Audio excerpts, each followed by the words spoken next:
Assalamualaikum warahmatullahi wabarakatuh. Selamat sore. Kembali lagi di channel saya Ekstra Parlementer. Teman-teman, sore hari ini saya bersama kawan saya datang di salah satu lokasi persawahan di Kota Malang untuk melihat kemudian memantau terkait dengan kondisi pertanian dan juga persawahan yang ada di sekitar sini.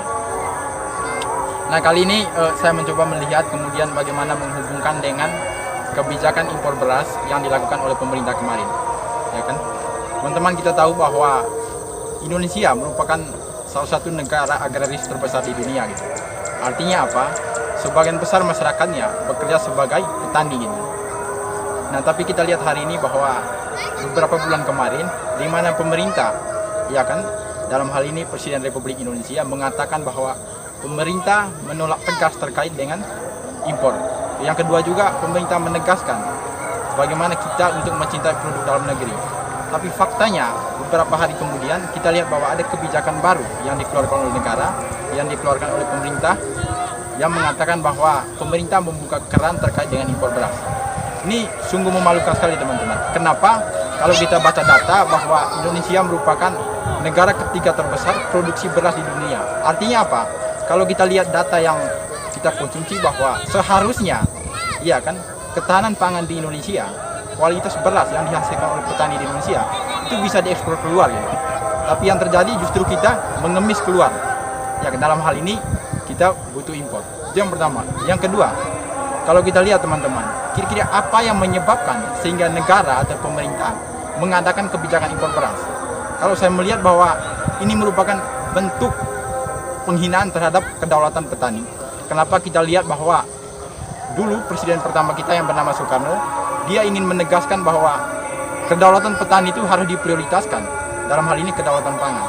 Tapi hari ini kita melihat bahwa kebijakan impor beras justru membiarkan kondisi dan juga mutu beras yang dihasilkan oleh petani Indonesia itu tidak bisa bersaing di dunia internasional. Itu yang pertama. Yang kedua juga, kita melihat bahwa memang negara tidak begitu konsen, bahkan tidak fokus sama sekali untuk bagaimana memberdayakan kehidupan petani gitu.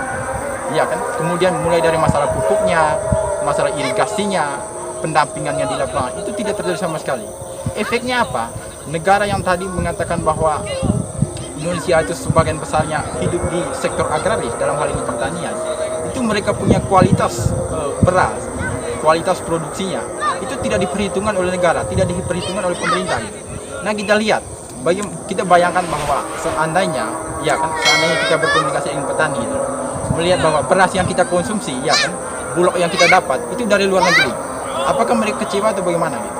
Nah, kita melihat bahwa kekecewaan yang dirasakan oleh petani, ya kan, justru bagaimana membuat kita bahwa keberadaan pemerintah hari ini tidak begitu serius, ya kan, tidak begitu fokus untuk bagaimana kebijakan terkait pertanian itu justru tiba pada petani.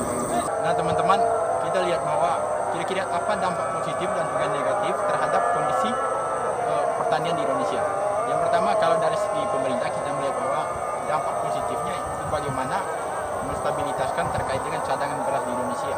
Tapi dampak negatifnya kita melihat bahwa begitu banyak pakar-pakar ekonomi, ya kan, pakar pertanian, kemudian akademisi yang bergerak di bidang pertanian, mereka menganggap bahwa kebijakan impor beras ini justru menjatuhkan harkat dan martabat petani Indonesia. Kenapa? Yang pertama bahwa kita lihat tadi bahwa justru kedaulatan pangan kita justru digembar-gemborkan oleh kualitas pertanian yang dilakukan oleh negara luar.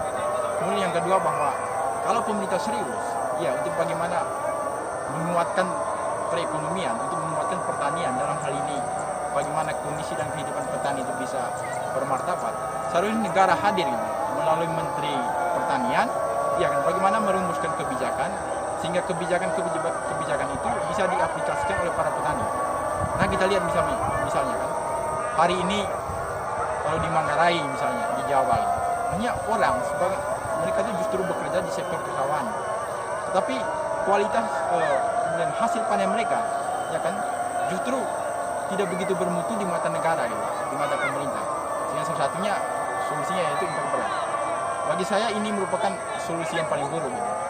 Nah, sudah saatnya pemerintah harus sadar, ya kan, harus bagaimana membangun paradigma baru untuk bagaimana membangun pertanian yang bertahap dan juga berkelanjutan, sehingga kualitas dan juga mutu beras yang mereka produksi, yang mereka hasilkan bisa dikonsumsi oleh sebagian besar masyarakat Indonesia bahkan dunia.